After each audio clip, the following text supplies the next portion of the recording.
अस्सलाम वालेकुम friends, CCNA voice के 16 लेक्चर में खुशामदीद।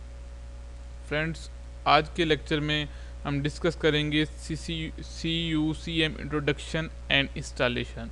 फ्रेंड्स, लास्ट लेक्चर में हमने डिस्कस किया था CME का लास्ट फीचर जो हम डिस्कस नॉर्मली फ़ीचर्स को हम 3-4 लेक्चर से डिस्कस कर रहे थे, और लास्ट लेक्चर में हमने क्लास ऑफ रिस्ट्रिक्शन को डिस्कस किया था।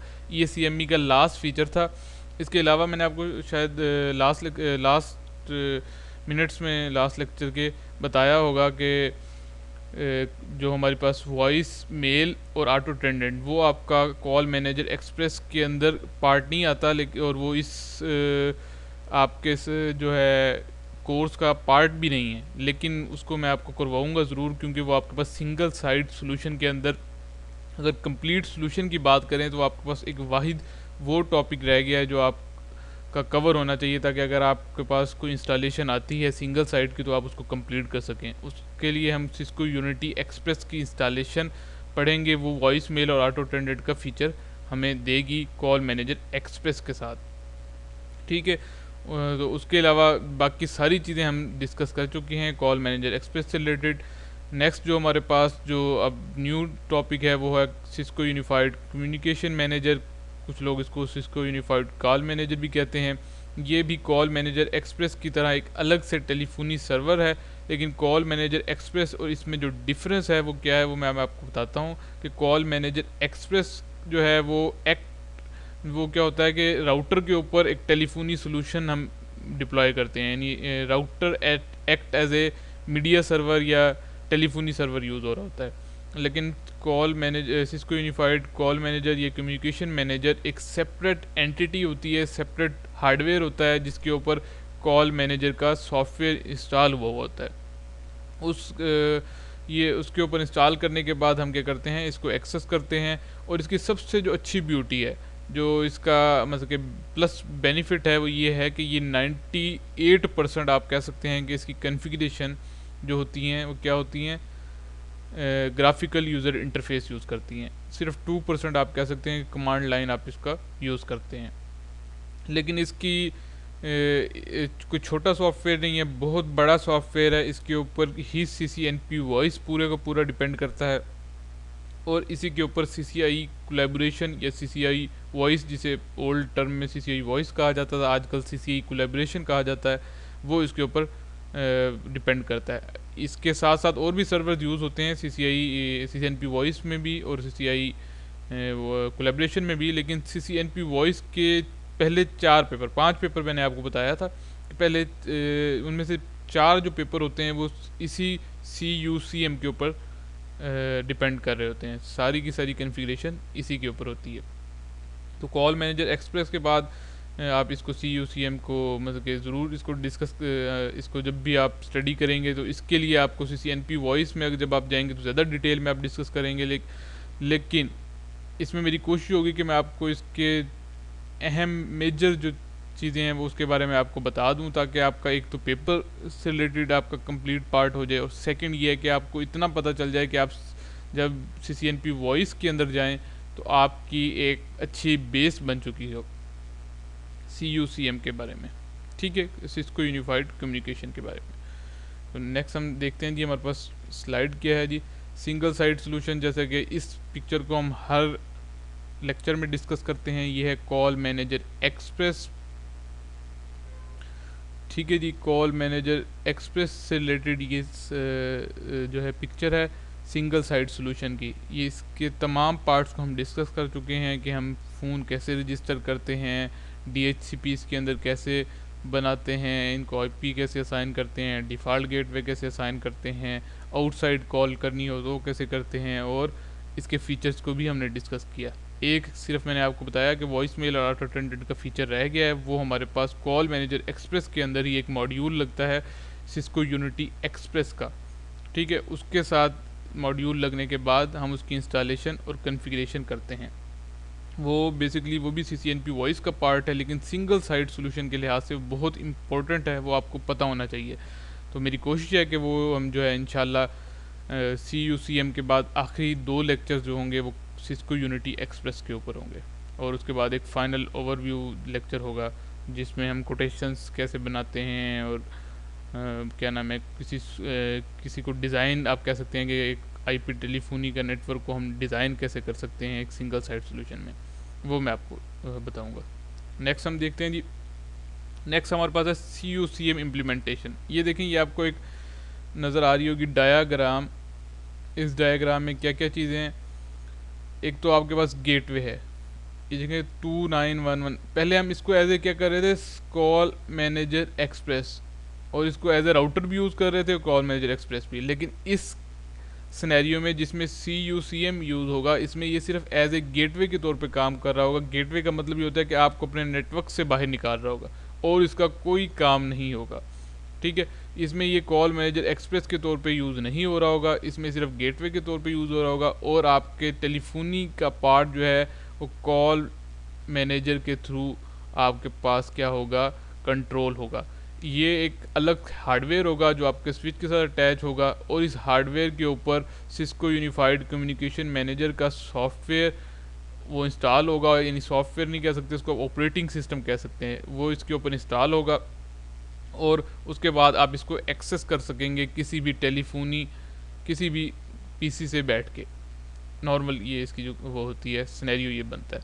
ये जो सेकंड सर्वर है ये है सिस्को यूनिफाइड कनेक्शन का। ये वॉइस मेल और ऑटो अटेंडेंट के लिए यूज़ होता है। अगर हम CUCM इम्प्लीमेंटेशन या बिगर इन्वायरमेंट्स की बात करें, बेसिकली मैं आपको बता दूं CUCM जो है वो लार्ज इन्वायरमेंट्स में यूज़ होता है और call manager express small environments में यूज़ होता है। नॉर्मली 300-400 एक्सटेंशन हो आपके पास, आप कॉल मैनेजर एक्सप्रेस को यूज़ कर सकते हैं।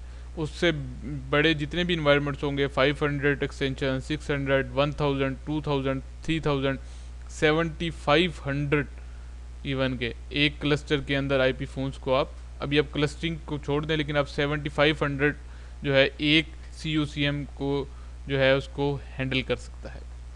और इसकी सबसे अच्छी बात ये होती है कि ये इसके अंदर आप बैकअप्स भी इंस्टॉल कर सकते हैं CUCM का। उसको हम कहते हैं सब्सक्राइबर, और जो प्राइमरी होता है उसको हम कहते हैं पब्लिशर यानी।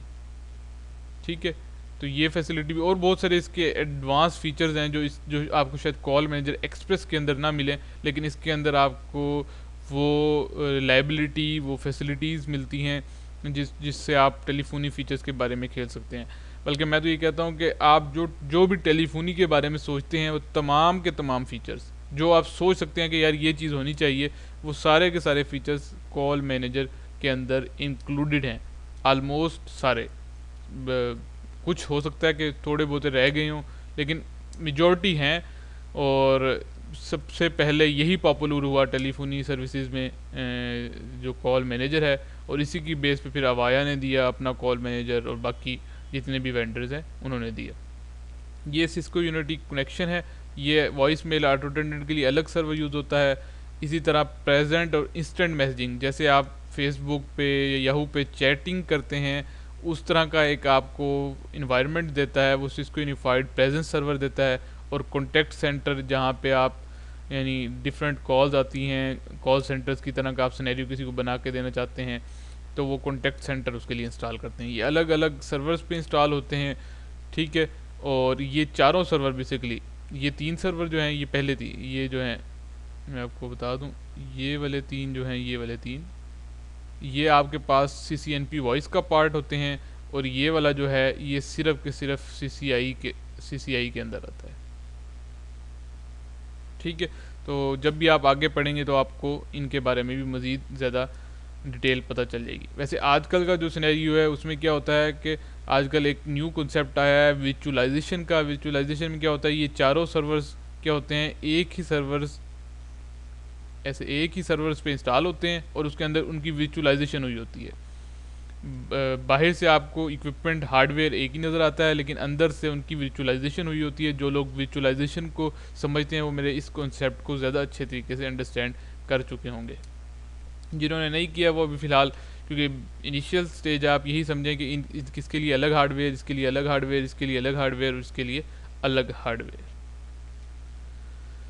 नेक्स्ट जी, ये हार्डवेयर है जो नॉर्मली यूज़ होता है MCS के नाम से, मीडिया कन्वर्जेंस सर्वर्स के नाम से सिस्को ने इसको डिफ़ाइन किया है और इसके डिफरेंट मॉडल्स हैं। 7800 सीरीज़ के मॉडल्स हैं, ठीक है। उसमें 7815 है, 25 है, 35 है, 45 है। दो तरह के इन्वायरमेंट्स में आता है। एक इसको कहते हैं इसको डेस्कटॉप कहते हैं, डेस्कटॉप में आता है। और एक ये जो मतलब कि बिल्कुल, बल्कि इसको डेस्कटॉप कहते हैं, डेस्कटॉप, और इसको टावर कहते हैं। नॉर्मली ये वाला यूज़ होता है ज़्यादातर, क्योंकि ये रैक के अंदर इंस्टॉल हो जाता है, तो ज़्यादातर इसी इन्वायरमेंट, इसी शेप में यूज़ करते हैं। बाकी इनकी डिफरेंट तरह की इनकी करेक्टरिस्टिक्स होती हैं। ये देखें, मैंने आपको बताया HP और डेल की ये बेसिकली इक्विपमेंट होता है। और 785 में फिर उसका प्रोसेसर की टाइप्स है, फिर उसके CPU मैक्सिमम कितने हो सकते हैं, डिफरेंट तरह के फ्लेवर्स में ये अवेलेबल हैं। 25 इस तरह उसकी पेंटियम है, फिर ये जियोन में है, बहुत सारे फ्लेवर्स आ गए हैं अब तो। ये I का मतलब ये है कि इंटेल का है प्रोसेसर, और H का मतलब ये है कि HP का प्रोसेसर है। तो ये डिफरेंट तरह के प्रोसेसर्स हैं और उनके इन्वायरमेंट्स हैं। होता कुछ भी नहीं है इसके अंदर, आपको ये रॉकेट साइंस नहीं होती इस हार्डवेयर के अंदर। वही चीज़ें होती हैं जो एक PC के अंदर होती हैं। प्रोसेसर होता है, रैम होती है, हार्ड डिस्क होती है, ठीक है, और DVD होती है, DVD रैम होती है। यही 4 कंपोनेंट्स बेसिकली यूज़ होते हैं। हर जो भी आप घर में भी कोई PC यूज़ कर रहे हो, पर्सनल कंप्यूटर, उसके अंदर भी यही 4 चीज़ें होती हैं, इनके अंदर भी यही 4 चीज़ें होती हैं। बस फ़र्क ये होता है कि अच्छे प्रोसेसर होते हैं, रैम्स इनके अंदर ज़्यादा होती हैं, हार्ड डिस्क ज़्यादा होती है, DVD रूम अच्छा वाला होता है। ये चीज़ें सर्वर्स के अंदर बेसिकली होती हैं। कोई भी सर्वर, किसी भी तरह का आप हार्डवेयर लें सर्वर से रिलेटेड, उसमें यही 4 चीज़ें होंगी, लेकिन उनकी स्पेसिफिकेशंस अच्छी होंगी। तो ये डिफरेंट मॉडल्स हैं, ये आप ले सकते हैं सिस्को की साइड से, MCSE के नेम से। और ये आपके पास सर्टिफाइड, या आप कह सकें कि उनके अथेंटिकेटेड सर्वर हैं, जिनकी अथेंटिकेटेड प्लेटफॉर्म्स हैं या हार्डवेयर्स हैं, जिनके ऊपर कॉल मैनेजर इंस्टॉल किया जाता है, ठीक है। कॉल मैनेजर बेसिकली एक सॉफ्टवेयर ऑपरेटिंग सिस्टम होता है, जो एक आपको DVD के अंदर आपको होता है। ये DVD जो है राइटर की मैं बात कर रहा था। एक DVD आपको जो आपके मतलब कि यूज़ के लिए होती है, या CD आप कह लें, उसके अंदर वो कॉपी हुआ होगा, वो आपके पास आएगा जब आप उसको परचेज़ करेंगे उसके लाइसेंस को, ठीक है। उसके बाद आप क्या करेंगे, इनमें से कोई भी हार्डवेयर सिलेक्ट करेंगे, उस हार्डवेयर के अंदर वो CD डालेंगे और अपनी इंस्टॉलेशन स्टार्ट कर देंगे कॉल मैनेजर की। ये एक बेसिक ओवरव्यू था जो मैं आपको दे रहा हूँ। ये डिफरेंट मैंने आपको बताया कि MCSE पोजीशंस मैंने बताई कि परफॉर्मेंस के लिहाज से जिस तरह आप ऊपर जाएंगे उनकी परफॉर्मेंस इंक्रीज़ होती जाएगी। 7815 है पहले, 7825 फिर अच्छी परफॉर्मेंस है, फिर 7835, 7845। ये अब आपकी अवेलेबिलिटी के ऊपर है, अब आपके उनके ऊपर है कि आप कितने यूज़र्स को हैंडल करना चाह रहे हैं। तो ये यूज़र डिपेंडेंट होते हैं। अगर आप कम यूज़र्स हैं तो आप सस्ते वाला थोड़ा सा लेते हैं, क्योंकि 7815 थोड़ा सस्ता होता है। अगर आपके यूज़र्स ज़्यादा हैं तो 7825 को सिलेक्ट करेंगे, 7835 को उससे ज़्यादा यूज़र्स होंगे। इसी तरह जैसे आप किसी राउटर की स्पेसिफिकेशन को की डिपेंडेंट होती है कि आपके यूज़र्स कितने हैं, आपकी यूटिलाइजेशन कितनी है, उसकी बेस पे आप राउटर की सिलेक्शन करते हैं। इसी तरह इसके हार्डवेयर की भी आप सिलेक्शन उसी तरह करेंगे जिस तरह आप किसी राउटर की या स्विचेस की करते हैं। नेक्स्ट आपके पास है जी, ये मैंने आपको बताया कि अगर आपके पास 300 यूज़र्स हों तो 785 बेस्ट रहता है। उस मतलब कि ये रिकमेंड किया जाता है कि आप इसको यूज़ कर सकते हैं। अगर 500 to 1000 फ़ोन हों 7825 है। अगर उससे ज़्यादा फ़ोन्स हों तो कौन सा आ जाएगा, 7835 यूज़ करेंगे। और अगर आपके पास 7500 के दरमियान यानी 6000 हों, 7000 हों, तो आप इस हार्डवेयर को सिलेक्ट करेंगे और अपनी इंस्टॉलेशन करेंगे और अपने सर्वर के अंदर, अपने इन्वायरमेंट के अंदर यूज़ करेंगे। ये एक जनरल ओवरव्यू था कॉल मैनेजर का, सिस्को यूनिफाइड कम्युनिकेशन मैनेजर का। अच्छा, ये ओवरव्यू एक मैंने दिया है CCI के लिहाज से आप कह लें या CCNP वॉइस के लिहाज से कह लें। सिर्फ मैंने आपको एक ओवरव्यू दिया है कि इतनी सारी चीज़ें इन्वॉल्व होती हैं अगर आप एक बड़े इन्वायरमेंट्स में जाते हैं। इसके अंदर मैं सबसे पहले आपको बता दूँ, ये कॉल मैनेजर है। कॉल मैनेजर के क्लस्टर में ये इसका पब है, पब्लिशर है, और ये इसको कहते हैं सब। इसका मतलब ये होता है कि ये जो होता है ये मेन सर्वर होता है, ये इसका बैकअप होता है। जब ये ख़राब हो जाता है तो इसके बैकअप के तौर पे ये काम करता है। इसकी सिर्फ इतनी आप इस टाइम बात समझें, क्योंकि इसके अंदर बहुत ज़्यादा डिटेल और भी है, लेकिन वो मैं भी डिस्कस नहीं करना चाह रहा। क्योंकि वो आपके से थोड़ी सी हाई हो जाएगी बात। लेकिन अभी आप याद रखें कि ये यानी एक्टिव और स्टैंड बाय मोड पे होते हैं। यानी ये अगर आपका पब्लिशर ख़राब हो गया है, मेन सर्वर ख़राब हो गया है, तो आपका सब्सक्राइबर एज ए बैकअप के तौर पे रन करना शुरू कर देगा। लेकिन इसके अंदर क्या होता है कि जो सब्सक्राइबर होता है वो जब तक अगर पब्लिशर आपका नहीं है तो सब्सक्राइबर कोई एडिशंस नहीं कर सकता, सिर्फ पुराने फ़ोन्स को ही चलाएगा, कोई न्यू एडिशंस नहीं कर सकता। मैंने अभी बताया कि आपको बहुत सारी चीज़ें हैं, लेकिन आप ये इसको छोड़ दें।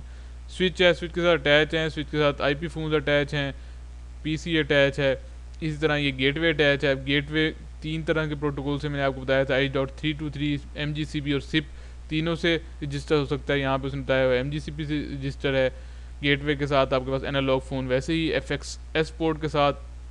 बाकी आपके पास ये IP का क्लाउड है, फ्रेमले इसको कह सकते हैं, और ये दूसरी साइट है आपकी, ठीक है। इसके साथ क्या है, ये एक गेटवे है, इसके साथ वही एनालॉग फ़ोन, FXS पोर्ट के साथ स्विच है, IP फ़ोन है। अच्छा, इसमें ये क्या हुआ है, इसकी ब्यूटी क्या है, ये आपको सेंट्रलाइज मैनेजमेंट की फैसिलिटी देता है। अब ये जो डायग्राम है आपको जो मैंने यहाँ से यहाँ बताई है, अब ये फ़ोन क्या हो रहा है, इससे जाकर रजिस्टर हो रहा है, क्योंकि ये सेंट्रलाइज इन्वायरमेंट की एक डायग्राम है, ठीक है। तो ये सेंट्रलाइज सोल्यूशन है, उसमें ये यूज़ होता है। और यहाँ पे ये जो गेटवे H.323 प्रोटोकॉल से रजिस्टर्ड है। SRST का मतलब ये होता है सर्वाइवेबल रिमोट साइट टेलीफोनी, यानी अगर आपके पास ये लिंक ड्रॉप हो गया है और आपका ये फ़ोन रजिस्टर करना छोड़ गया है, तो कुछ टाइम के लिए आपका टेलीफोन इससे रजिस्टर हो जाएगा SRST के फ़ीचर के साथ, अगर SRST का आपने फ़ीचर इनेबल किया हुआ है। तो ये आपके पास CCNP की वॉइस का पार्ट है। तो अभी सिर्फ मैं आपको एक ओवरव्यू दे रहा हूँ ताकि आपको बहुत सारी चीज़ों का आइडिया हो जाए।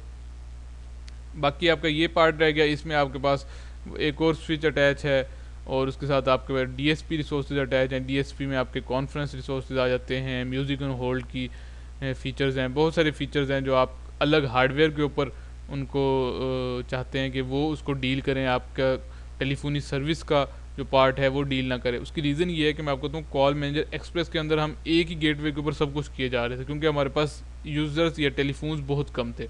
जिस तरह टेलीफोन्स बढ़ते जाएंगे, हम हर चीज़ के लिए अलग सलूशन निकालते जाएंगे। फॉर एग्ज़ाम्पल, हम DHCP के लिए अलग हार्डवेयर यूज़ करेंगे, हम क्या करेंगे कि टेलीफोनी सर्विस के लिए अलग हार्डवेयर, म्यूज़िक ऑन होल्ड के लिए अलग हार्डवेयर, TFTP सर्विसेज के लिए अलग हार्डवेयर। इस तरह के सॉल्यूशंस जो हैं वो फिर मतलब कि बड़े इन्वायरमेंट्स में यूज़ होते हैं, ताकि उसके अंदर होता यह है कि सब के ऊपर जो लोड है वो कम से कम हो और आपके फेलियर के चांसेस कम से कम हो। नेक्स्ट है जी हमारे पास लैब डिटेल्स के हैं जी। एक दफ़ा ही मैं आपको बता दूं कि हम अपने लैब में इन्वायरमेंट में क्या क्या करेंगे। हमने करना क्या है, सबसे पहले तो मैं अभी आपको बताऊंगा कि इंस्टॉलेशन कैसे करते हैं कॉल मैनेजर की, सिस्को यूनिफाइड कम्युनिकेशन मैनेजर की, CUCM भी आप इसको कह सकते हैं, ठीक है। तीनों का मतलब एक ही है। तो जब अब नेक्स्ट जो मेरे पास जितनी भी वीडियोस आएंगी तो मैं कोई भी वर्ड इनमें से यूज़ कर रहा हूँ तो आपने ऑटोमेटिकली समझ जाना है। उसकी हम इंस्टॉलेशन करेंगे VM वर्क स्टेशन के अंदर, क्योंकि हमारे पास लैपटॉप में क्या होता है, VM वेयर वर्क स्टेशन, ठीक है, ये हमारे पास इंस्टॉल होता है। इसके अंदर हम कोई भी ऑपरेटिंग सिस्टम इंस्टॉल कर सकते हैं, Windows 7, Windows 8, Windows 9, कोई भी, क्योंकि ये हमने पहले भी यूज़ किया अपनी लैब्स में, आपको पता होगा। इसी VM वर्क स्टेशन के अंदर हम क्या करेंगे, CUCM इंस्टॉल करेंगे और उसको हम एक्सेस करके अपनी लैब्स परफॉर्म किया करेंगे। CCNP के आप कह सकते हैं कि 70% लैब्स आपके पास इसी तरह के वर्चुअल एनवायरनमेंट्स में आप उसकी टेस्टिंग कर सकते हैं। तो ये टेस्टिंग पर्पज़ के लिए यूज़ होता है। सारे जितने भी स्टूडेंट्स हैं वो इसको इसी तरह यूज़ करते हैं, तो आप भी इसको इस तरह यूज़ करें। इसके लिए आपको कौन कौन सी चीज़ें रिक्वायर्ड होंगी, सबसे पहले आपको CUCM का iOS चाहिए होगा, आपको ऑपरेटिंग सिस्टम का iOS फाइल होती है जो इंस्टॉलेशन के लिए यूज़ होती है, ठीक है। वो आपको सिस्को वेबसाइट से भी मिल सकता है और गूगल के ऊपर भी आप CUCM 8.6 या 9, आजकल 9 और 10 भी आ गए हैं, बल्कि 9.1 जो है वो यूज़ हो रहा है CCI कोलैबोरेशन की लैब में, लेकिन 10 जो है नॉर्मली मार्केट में आ गया है। मैंने 6.0 से स्टार्ट किया था, फिर 7 पे काम किया, 8 पे किया, 8.6 की मैं आपको इंस्टॉलेशन दिखाऊंगा। 8 से अबव की जितनी की इंस्टॉलेशन है सबकी सेम है। 7 में थोड़ा सा इंस्टॉलेशन में फ़र्क था, वो मैं आपको बताऊंगा क्या फ़र्क था, बाकी सबकी सेम है। VMware सेटअप होना चाहिए आपके पास, डाउनलोड भी होना चाहिए, उसको इंस्टॉल भी होना चाहिए, ठीक है। उसके बाद GNS3 use as NTP server. GNS3 में हम एक राउटर जो है वो इंसर्ट करेंगे और उस राउटर पे NTP सर्वर जो है कन्फिगर करेंगे। क्यों करेंगे ये वाला पार्ट जो है, उसकी रीज़न ये है कि हमारे पास कॉल मैनेजर 8.6 से लेके बल्कि 8.0 से जितनी भी आगे इंस्टॉलेशन हुई, आगे वर्जन आए हैं 10 पॉइंट समथिंग तक, उसके लिए हमें इंस्टॉलेशन के दरमियान वो NTP सर्वर का एड्रेस पूछता है। और अगर NTP सर्वर हमारे पास मौजूद ना हो तो आगे हमारी इंस्टॉलेशन नहीं होती। तो ये एक आपको NTP सर्वर का लाजमी डिप्लॉय करना पड़ेगा ताकि आपकी इंस्टॉलेशन कंप्लीट हो जाए। जो सेटिंग्स मैं आपको आज लैब में बताऊंगा, यही सेटिंग्स आपने सेम की सेम रखनी है। ये वो सेटिंग्स हैं जो समझ लें कि मेरे 2 साल के तजर्बे के बाद आई हैं, ठीक है। बहुत सारे पंगों के बाद, बहुत सारी गूगल के ऊपर सर्च के बाद और एक्सपीरियंसेस के बाद जो सेटिंग्स मैं आपको बताऊंगा आपने वही रखनी है, तो आपको प्रॉब्लम नहीं आएगी। अगर आपने थोड़ी सी भी सेटिंग्स चेंज की तो आपकी VMware के ऊपर इंस्टॉलेशन नहीं होगी। तो बराए मेहरबानी वही सेटिंग्स रखिएगा ताकि आपको प्रॉब्लम ना हो। नेक्स्ट हम देखते हैं जी, नेक्स्ट हम किसके ऊपर आ जाते हैं जी। पहले हम यूँ करते हैं कि GNS3 ओपन कर लिया मैंने, सबसे पहला जो हमारा टास्क है। यहाँ से मैं क्या करूँगा,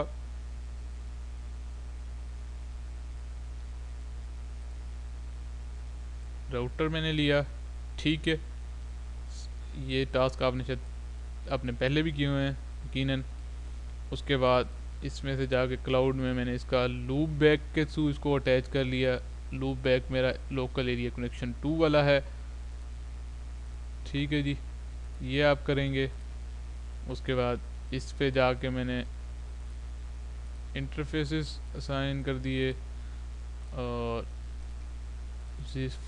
फास्ट इंटरनेट 0/0 से फास्ट इथरनेट 0/0 से मैंने इसका लूप बैक अटैच कर दिया। और उसके बाद मैंने जो नेक्स्ट काम किया वो इसको स्टार्ट कर दिया,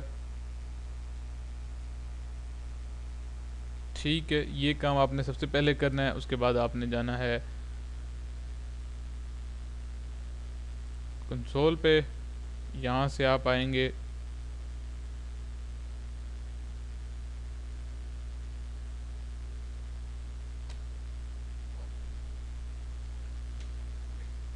यहाँ से कीबोर्ड में नज़दीक कर लूँ, वेट कर,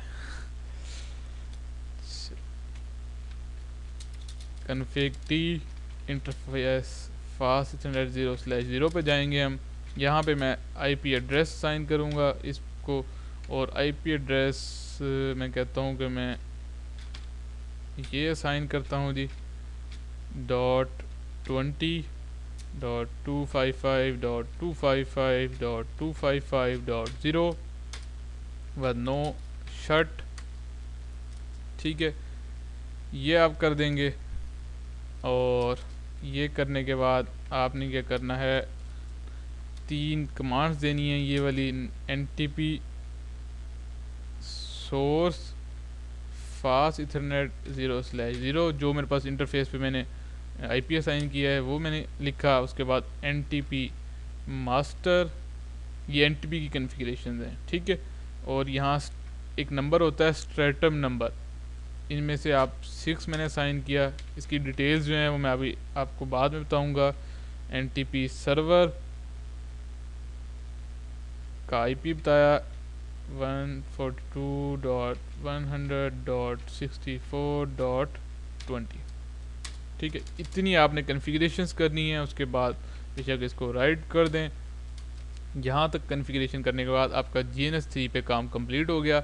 अब क्या करना है, आपने यहाँ से आपने जाना है अपने कंट्रोल पैनल में और नेटवर्क अडॉप्टर्स की सेटिंग्स में। यहाँ से आएंगे लूप बैक, क्योंकि आपने अटैच किया था, लूप बैक की सेटिंग्स पे जाएं, यहाँ पे IP दें IP उसी रेंज का देना है। मैंने यहाँ पे 21 दे दिया, डिफ़ॉल्ट गेटवे 20 दे दिया। ये जो मेरे पास NTP सर्वर का या राउटर का IP है। ये करने के बाद आपने इसको बंद कर देना है। और अब तीसरा जो टास्क है, 2 टास्क मैंने आपको बता दी, एक आपने GNS3 पे राउटर अटैच करके लूप बैक के साथ उसे NTP की कॉन्फ़िगरेशन करनी है। दूसरा आपने क्या करना है, कंट्रोल पैनल में जाके नेटवर्क अडॉप्टर की सेटिंग्स में जाके, ठीक है, और चेंज अडॉप्टर सेटिंग्स में लूप बैक का IP असाइन करना है यहाँ से, ठीक है। और तीसरा टास्क अब आपके पास आ जाएगा, आपने जाना है अपना VMware का जो सेटअप है उसको रन करना है। रन करने के बाद, इंस्टॉल होने के बाद उसको जब वो डेस्कटॉप पे आ जाए तो उसको रन करना है। एज एडमिनिस्ट्रेटर कर लें तो ज़्यादा अच्छा है। उसके बाद आप क्या जाएँ, ये आप भूल जाएँ क्या है, ये मेरे पास पहले मशीन इंस्टॉल हुई हैं, ठीक है। यहाँ से आप जाएंगे, यहाँ पे आपके पास जब आपके पास न्यू इंस्टॉलेशन होगी तो कोई भी यहाँ पे मशीन नहीं होगी। यहाँ से आप जाएँ न्यू वर्चुअल मशीन। जो सेटिंग्स मैं आपको बताऊँ बराए मेहरबानी वही सेटिंग्स कीजिएगा। जितनी मैं रैम रखूँ, जितनी मैं इसके अंदर हार्ड डिस्क की स्पेस रखूँ उतनी ही रखनी है, फिर आपके पास प्रॉब्लम नहीं आएगी। यहाँ से सबसे पहले स्टेप पे नेक्स्ट करना है। यहाँ से I will install operating system later next करना है। उसके बाद लिनक्स को सिलेक्ट करना है और यहाँ से आके आपने Linux red hat 664T bit ये आपने सिलेक्ट करना है। Red hat enterprise Linux 664 bit. इसके बाद नेक्स्ट करना है। यहाँ से आपने वर्चुअल मशीन को कोई भी नेम दे देना है, जैसे मैंने कहा CUCM। यहाँ से अगर आपने कहीं पे भी इसकी स्टोरेज करनी है C के अलावा तो वो आप कर सकते हैं, लेकिन मैं कह रहा हूँ कि C में मेरी स्टोरेज हो जाए। उसके बाद यहाँ से आपने क्या करना है, इसको क्या करनी है, हार्ड डिस्क की स्पेस देनी है। आपने कम से कम 100 GB से ज़्यादा देनी है। यहाँ पे याद रखना है, अगर आप 100 से नीचे देंगे तो आपके पास इंस्टॉलेशन में प्रॉब्लम आएंगी और आपकी इंस्टॉलेशन फेल भी हो सकती है। ये करना है। उसके बाद आपने फिनिश कर देना है। जिस तरह आप फिनिश करेंगे आपके पास यहाँ पे CUCM लिखा हुआ आ जाएगा। अगर आपके पास ये मशीन नहीं है तो सिर्फ यही एक आएगा।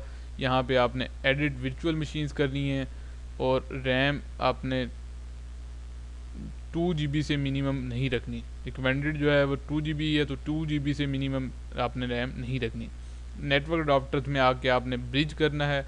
ब्रिज के बाद और इसमें सेटिंग्स आपको यहाँ पे आके ऑटो डिटेक्ट की बजाय आपने करना है ISO इमेज। अपने जहाँ पे आपने ISO इमेजेस डाउनलोड किया हुआ होगा वहाँ से आपने ISO इमेजेस चलाना है। मैंने यहाँ पे किया हुआ था, ये मैंने किया, ठीक है जी।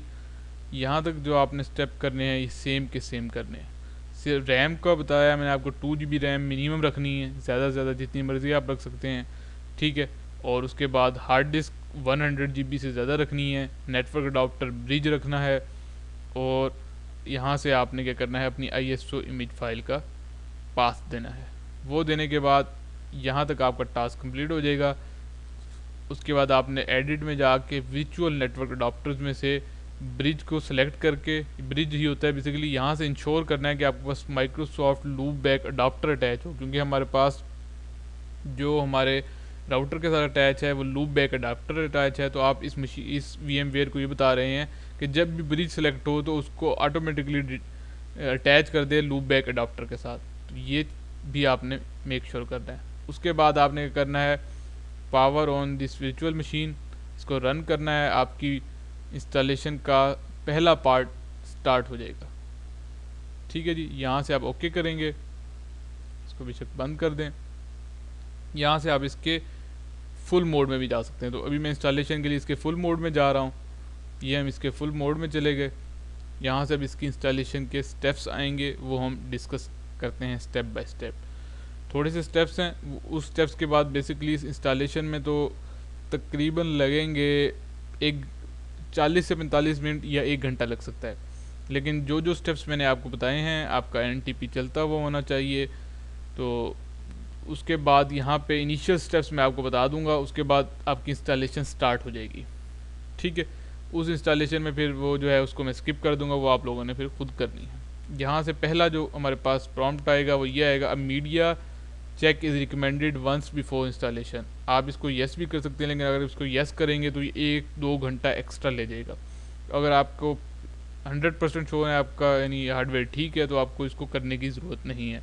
नॉर्मली इसको नो करते हैं, करेंगे तो टाइम लगेगा बहुत ज़्यादा, इससे अच्छा है कि आप नो कर दें।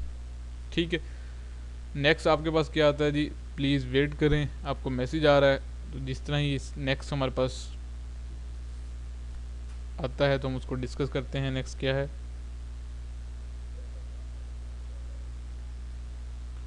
इंस्टॉलेशन में आपने जो है याद रखने हैं बस जो जो मैंने स्टेप्स बताए हैं, आप उन्हीं को परफॉर्म करना है ताकि आपके पास प्रॉब्लम ना हो। अदरवाइज़ आपके पास क्या होगी, प्रॉब्लम होगी आपको।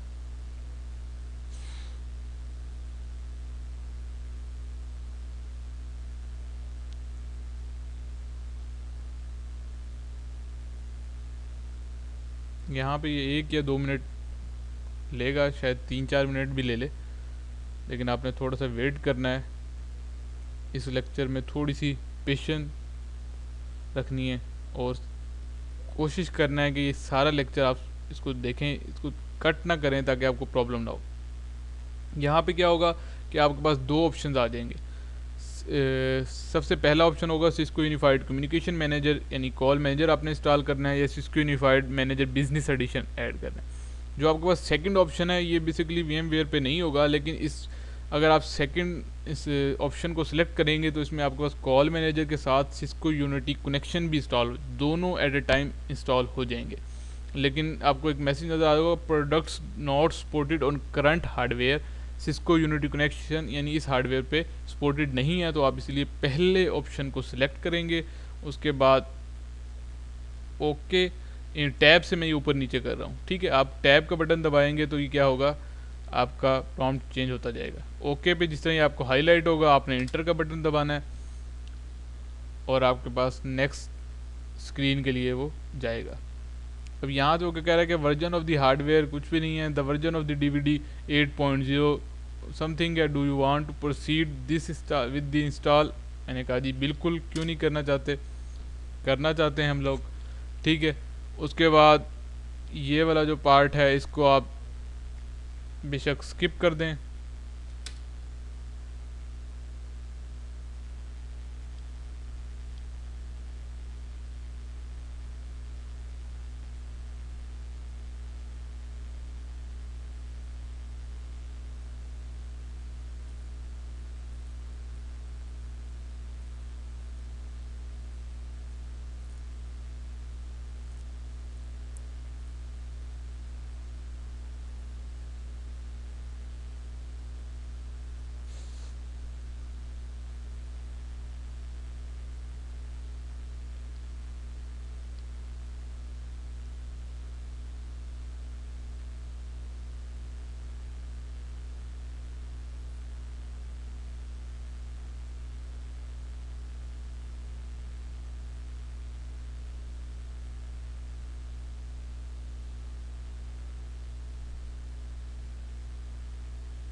थोड़ा सा टाइम लेगा ये, मैक्सिमम 3 से 4 मिनट।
जी फ्रेंड्स, सो तो नहीं गए?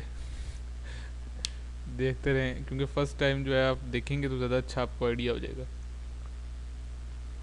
फर्स्ट टाइम जो है जो लोग भी इस इंस्टॉलेशन को करें वो सारे पेजेस को देखते रहें, क्योंकि अगर आप देखेंगे सारे पेजेस को तो आपको शायद कोई कोई ऐसी चीज़ जो आपको बाद में तंग करे वो आपको ड्यूरिंग जब आप सीख रहे होंगे, ट्रेनिंग ले रहे होंगे, उस वक्त आपको समझ आ जाए। तो इसलिए सारी जितनी भी आपके पास स्क्रीन्स आएँ उन सब को आप देखें। ये ना हो कि आप इंस्टॉलेशन पे लगा के चले जाएं, तो उससे होगा कुछ नहीं, इंस्टॉलेशन हो जाएगी, लेकिन ये है कि सम टाइम ये होता है जब आप क्लाइंट साइड पे जाके इंस्टॉलेशन करते हैं और फिर कोई प्रॉब्लम आती है तो आपको वहाँ पे, जब क्योंकि आपने स्क्रीन्स नहीं देखी होती सारी, तो आपको प्रॉब्लम होती है। इसलिए जितनी भी स्क्रीन हैं सारी स्क्रीन देखनी है आपने।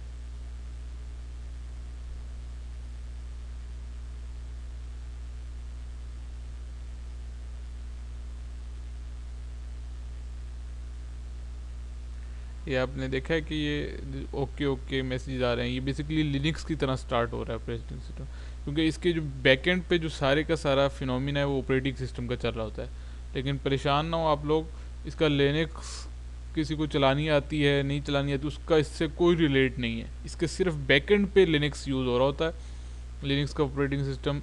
लेकिन इसके जब हम इंटरफेस को डिस्कस करेंगे, इंटरफेस यूज़ करेंगे, तो इसका उससे कोई मतलब कि लेना देना नहीं होगा। तो मतलब कि वो लोग जिनको लिनक्स बिल्कुल नहीं आती है, उन्होंने सुना भी नहीं है, उनके लिए भी कोई प्रॉब्लम नहीं होगी। लेकिन इसके बैकएंड पे क्योंकि जो लोग लिनक्स से फेमिलियर हैं, तो लिनक्स भी ऐसे ही स्टार्ट होती है, उसके भी बूट्स ऐसे ही ओके के मैसेज, फेल्ड के मैसेज, बहुत सारी जो उसकी सर्विसेज हैं वो ऐसे ही रीस्टार्ट होती हैं, स्टार्ट होती हैं। सेम इस तरह का इंटरफेस आपको नज़र आ रहा होता है।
ये देखें जी नेक्स्ट हमने यहाँ से कंटिन्यू करना है।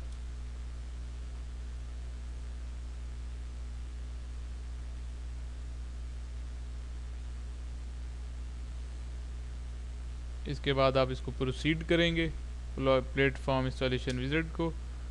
यहाँ से वो कहता है would you like to apply an upgrade patch as a part of this installation. मैंने कहा जी कोई पैच नहीं है, कोई अपग्रेडेशन नहीं है, बिल्कुल न्यू इंस्टॉलेशन है। तो नो के ऊपर बाय डिफ़ॉल्ट कर्सर आया हुआ होगा, तो आपने सिर्फ इसको इंटर करना है।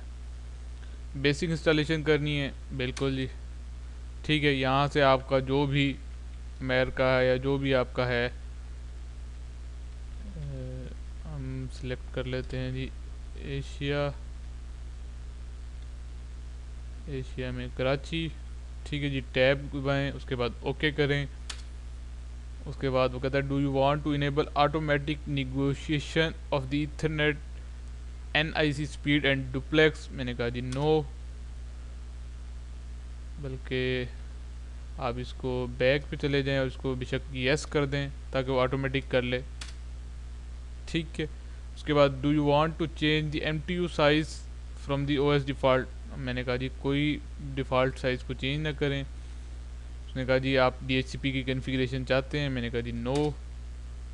होस्ट नेम यहाँ पे आपने बताना है। होस्ट नेम मैंने कहा जी CUCM, कोई भी आप नेम दे सकते हैं। उसके बाद IP एड्रेस देंगे जो आपके इस CUCM का होगा 100.64.11 मैंने इसका IP एड्रेस दे दिया, ठीक है। और 255.255.255.0 ये इसका मास्क दे दिया। और लास्ट में मैंने क्या किया 142.100.64.21 मैंने क्या किया इसका गेटवे एड्रेस साइन कर दिया। ये कन्फिग्रेशन आपने यहाँ पे अपने हिसाब से भी आप IP एड्रेसेस दे सकते हैं जो आपने साइन करने हो, ये की मैंने। उसके बाद जो नेक्स्ट मेरे से पूछेगा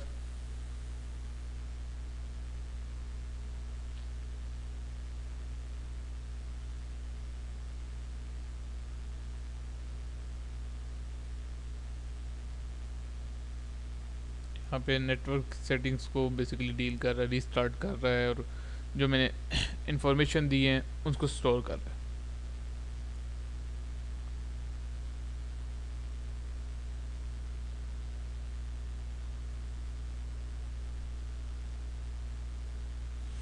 आगे जी उसने पूछा कि आप DNS की इंफॉर्मेशन चाहते हैं जी।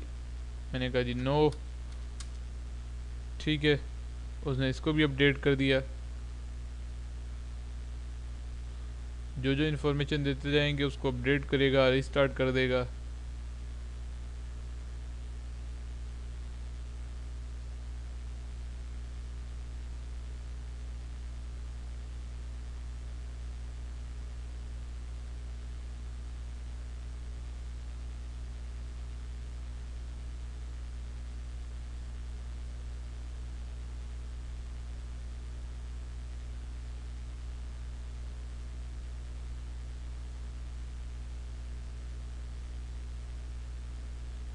यहाँ पे आपको स्टेटस भी नज़र आ रहे होंगे नीचे जो जो फंक्शंस परफॉर्म होते हैं। अब आ जाएगा जी एडमिनिस्ट्रेटिव ID एंड पासवर्ड। यहाँ पे आप एक administrator user name and password देंगे जो आपके platform administration user name use होगा। एडमिनिस्ट्रेटर पासवर्ड मैंने लिखा जी CCI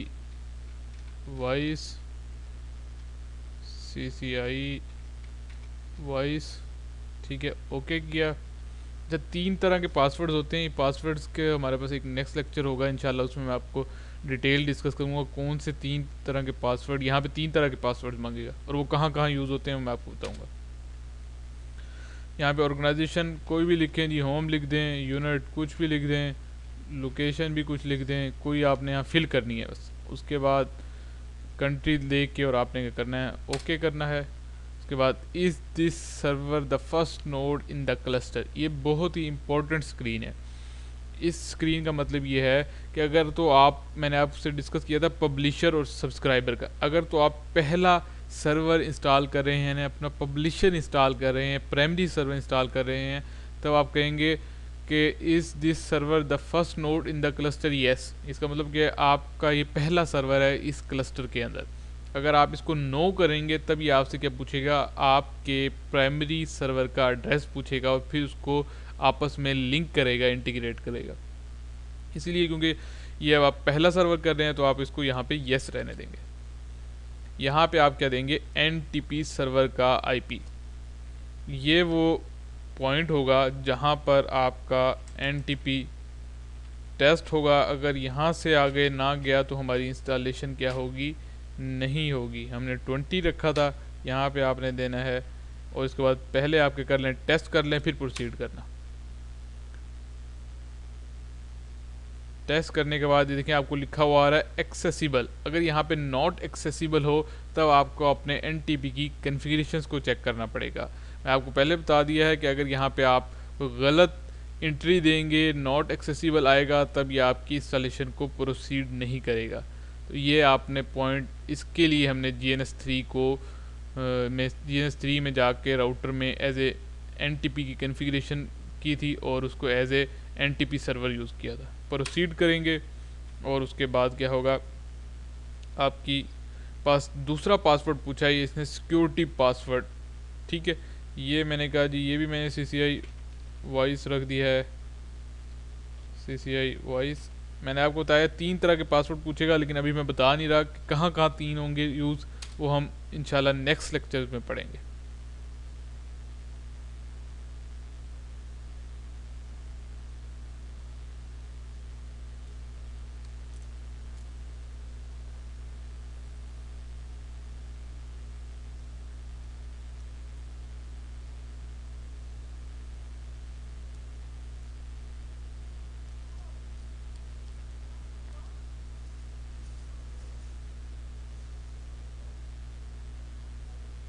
थोड़ा सा टाइम लगेगा यहाँ पे।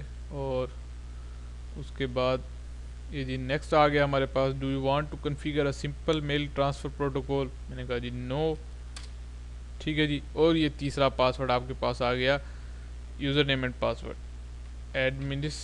सेम मैं रख रहा हूँ ताकि आपको कन्फ्यूजन ना हो। अभी बाद में आप इसको चेंज भी कर सकते हैं। CCI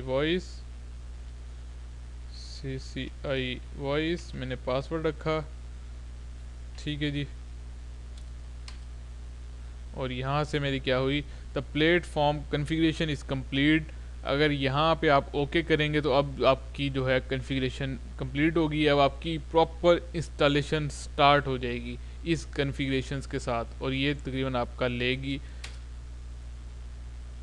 ठीक है जी। ये लाइसेंस और इसके बाद आगे 1-2 स्क्रीन हो जाएंगे, उसके बाद आपकी इंस्टॉलेशन स्टार्ट हो जाएगी। ये आपका 40 to 45 मिनट यहाँ से भी आगे ले लेगी, शायद 30 मिनट ले, आपके डिपेंड करता है प्लेटफॉर्म के ऊपर। ये मैंने वो रेंज बताई है आपको 40 to 45 मिनट, जो सिस्को की बुक्स में कहा जाता है कि 40 to 45 मिनट्स यहाँ से आगे इंस्टॉलेशन टाइम लेती है, अगर उसकी प्लेटफॉर्म की कोई ज़्यादा अच्छी स्पेसिफिकेशंस ना हो। बाकी अगर स्पेसिफिकेशंस अच्छी हो तो उस पर ये टाइम वेरी कर सकता है। यहाँ से आने के बाद क्या होगा कि आपका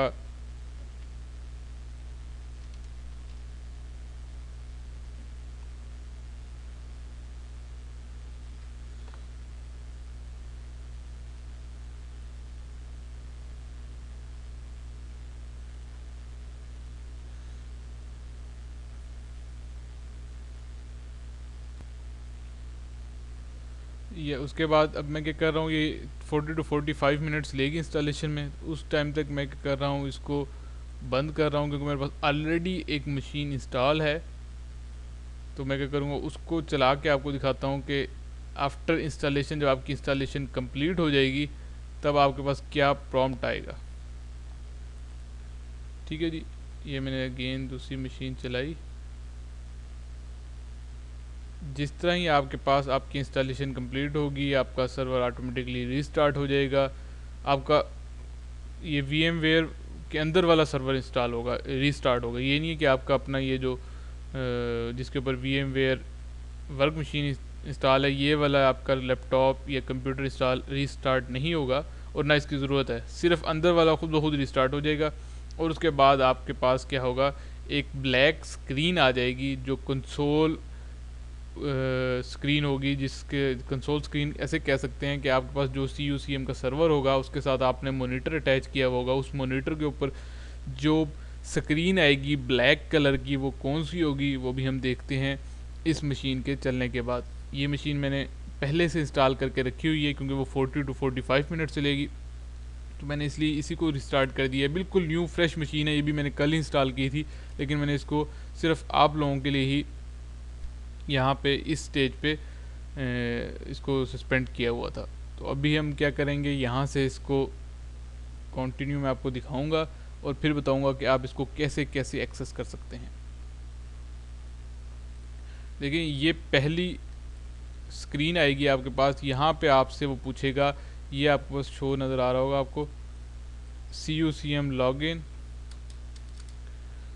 ठीक है, ये आप अगर मेरे पास, ठीक है, ये आपके पास क्या होगा, यहाँ पे आपको एक नज़र आ रहा होगा CUCM लॉगिन एडमिनिस्ट्रेटर दिया हुआ है और पासवर्ड दिया हुआ है, और उसके बाद ये मैंने स्टार्ट किया हुआ है। एक यूज़र नेम पासवर्ड आपका यहाँ पे होगा और यहाँ से आप क्या कर सकते हैं, इसकी कमांड लाइन शो, ठीक है, कमांड लाइन सारी की सारी कॉन्फ़िगरेशन चेक कर सकते हैं और यहाँ से चेंज भी कर सकते हैं। Show network Ethernet zero, sorry, show network Ethernet zero, ठीक है जी। और यहाँ से हमने क्या किया जी, इसको ईथर ज़ीरो, यहाँ से आप क्या है इसकी कमांड लाइन सारी की सारी कॉन्फ़िगरेशन चेक कर सकते हैं, देख सकते हैं। ये हमने IP दिया हुआ है 142.100.64.11, IP मास्क, डिफ़ॉल्ट गेटवे, जो जो हमने दिया हुआ है, ये सारी की सारी कन्फिग्रेशन हमने इंस्टॉलेशन के दरमियान सेम की सेम रखी हैं जो मैंने उस सर्वर में आपको उस इंस्टॉलेशन में बताई हैं। यही कन्फिग्रेशन मैंने यहाँ पे रखी हैं। कमांड लाइन के ऊपर हम कैसे काम करेंगे, कौन कौन सी कमांड्स हैं, मैंने आपको बताया 2% आप मैक्सिमम CUCM का कमांड लाइन के ऊपर वर्क होता है, बाकी 98% ग्राफिकल होता है। तो ये 2% भी हम देखेंगे इंशाल्लाह, अभी सिर्फ मैं आपको ओवरव्यू दे रहा था। ठीक है जी, और ये नेक्स्ट जी हमारे पास है कि हमने इसको ग्राफिकल कैसे करना है। ग्राफिकल में क्या होगा, आप अपने लैपटॉप के मोज़िला फायरफॉक्स पे जाएंगे, ठीक है, और यहाँ से आप क्या करेंगे, अपने कॉल मैनेजर का IP एड्रेस असाइन करेंगे 142.164.111। आप अपने लैपटॉप के या डेस्कटॉप के किस पे जाएंगे, मोज़िला फायरफॉक्स पे, ठीक है, और आपका लूप बैक अडॉप्टर ऑन होना चाहिए। लूप बैक अडॉप्टर पे IP एड्रेस भी उसी रेंज का होना चाहिए जो मैंने इंस्टॉलेशन के दरमियान दिया था, ये आपने मेक श्योर करना है। दूसरा, आपने फायरवॉल आपकी ऑफ होनी चाहिए आपके कंप्यूटर की। और थर्ड बात ये है कि अगर ये तो था कि हम VMware के अंदर इसको एक्सेस कर रहे थे, जब हम ओरिजिनल इन्वायरमेंट में ये होता है कि कॉल मैनेजर आप इंस्टॉल करते हैं, मॉनिटर लगा के, मॉनिटर के ऊपर आपके पास कमांड लाइन इंटरफेस आ जाता है, तो आपने जो ग्राफिकल इंटरफेस एक्सेस करना होता है उसको क्या करते हैं आप स्विच के साथ, क्योंकि आप किसी और कंप्यूटर पे जाके स्विच अटैच करके सेम रेंज क्योंकि आपने दी होती है, तो वहाँ से आपका कॉल मैनेजर पिंग कर रहा होता है, वहाँ से आप उसके क्या नाम है, आप किसी भी ऑपरेटिंग सिस्टम के ऊपर, विंडो के ऊपर बैठ के उसके मोज़िला में या ब्राउज़र के अंदर जाएंगे और वहाँ पे आप अपना IP देंगे और वहाँ से जिस तरह ही इंटर करेंगे फ़र्स्ट पेज आपके पास आ जाएगा। जिस तरह ही आप फर्स्ट पेज को इंटर करेंगे, पहली बार ये आपसे जो मोज़िला है ये आपको कहेगा कि ये रिस्क है, आपने आई अंडरस्टैंड रिस्क पे क्लिक करना है, ऐड एक्सेप्शन करना है, gate certificate, confirm security extension, और उसके बाद ये क्या करेगा, पहली दफ़ा सिर्फ आपसे पूछेगा। ये आपके पास क्या है जी, सिस्को यूनिफाइड CM एडमिनिस्ट्रेशन का ग्राफिकल इंटरफेस है। एडमिनिस्ट्रेशन, ये हमारे पास दूसरा पासवर्ड यहाँ पे यूज़ हो रहा है, एक कमांड लाइन पे यूज़ हो रहा था और एक यहाँ पर यूज़ हो रहा था। पासवर्ड है जी CCI वॉइस,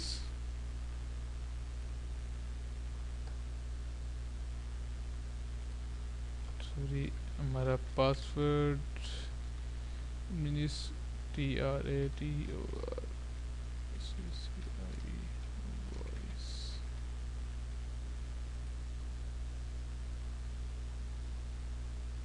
जी,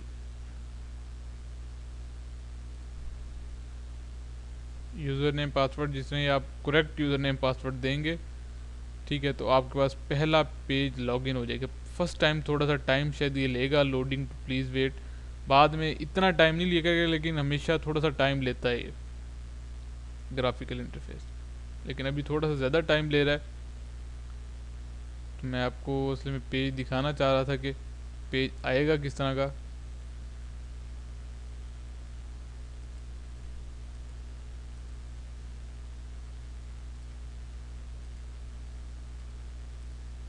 यहाँ पे भी चेक कर लेते हैं इसको, क्योंकि ये फर्स्ट टाइम है अभी, ये बिल्कुल ये भी फ्रेश इंस्टॉलेशन है। उस फर्स्ट टाइम ये थोड़ा सा टाइम लेगा, उसके बाद फिर ये टाइम नहीं लेगा। जिस टाइम आप एडमिनिस्ट्रेटर पर पासवर्ड देंगे फ़ौरन आपके पास नेक्स्ट पेज पे आ जाएगा। ये देखें जी, ये मेरे पास फर्स्ट पेज आ गया है। ये इसके डिफरेंट मोड्स हैं। यहाँ से हम कल इंशाल्लाह अपना लेक्चर स्टार्ट करेंगे। इससे आगे की सारी चीज़ें, इस पे कॉन्फ़िगरेशन कैसे करते हैं, इसको यूज़ कैसे करते हैं। बहुत ही अच्छा टेलीफोनी सर्वर है ये, बहुत ही ज़्यादा फंक्शन है इसके अंदर, बेतहाशा। काफ़ी साल तो मुझे हो गए हैं इसके ऊपर प्रैक्टिस करते हुए, लेकिन अभी तक भी इसके बहुत सारे ऐसे फ़ीचर्स हैं जो मुझे समझ लें कि मैंने शायद एक दफ़ा भी ट्राई ना किया हूँ। तो बहुत सारे फीचर्स हैं, आप जब आप पढ़ेंगे इसके बारे में तो आप देखेंगे, आप यही सोच रहे हैं कि CCNP वॉइस और CCI कोलैबोरेशन पूरे का पूरा इसी के ऊपर है। तो आप इस चीज़ से अंदाज़ा लगा लें कि इसके अंदर कितने फ़ीचर्स होंगे। लेकिन बहुत ही आसान है, क्योंकि ग्राफिकल है। ग्राफिकल चीज़ हमेशा आसान होती है। कॉन्सेप्ट्स वाइज पढ़ेंगे तो ये और भी ज़्यादा आसान लगेगा। इंशाल्लाह हम अपने नेक्स्ट आने वाले लेक्चर्स में इसके पहले पासवर्ड्स को डिस्कस करेंगे, फिर हम इंशाल्लाह इसके मोड्स को डिस्कस करेंगे, इसमें कहाँ कहाँ हम क्या क्या चीज़ें कर सकते हैं। आज के लिए इतना ही। उम्मीद है कि आज का लेक्चर आपको पसंद आया होगा। थोड़ा सा बीच में बोर हो गया होगा इंस्टॉलेशन के दरमियान, लेकिन ये बहुत ज़रूरी था इंस्टॉलेशन, इसलिए मैंने आज आपको ये करवाई है। तो आज के लिए इतना ही काफ़ी है। मुझे इजाज़त दीजिए। अल्लाह आप सबका हामी नासिर हो। अल्लाह हाफिज़।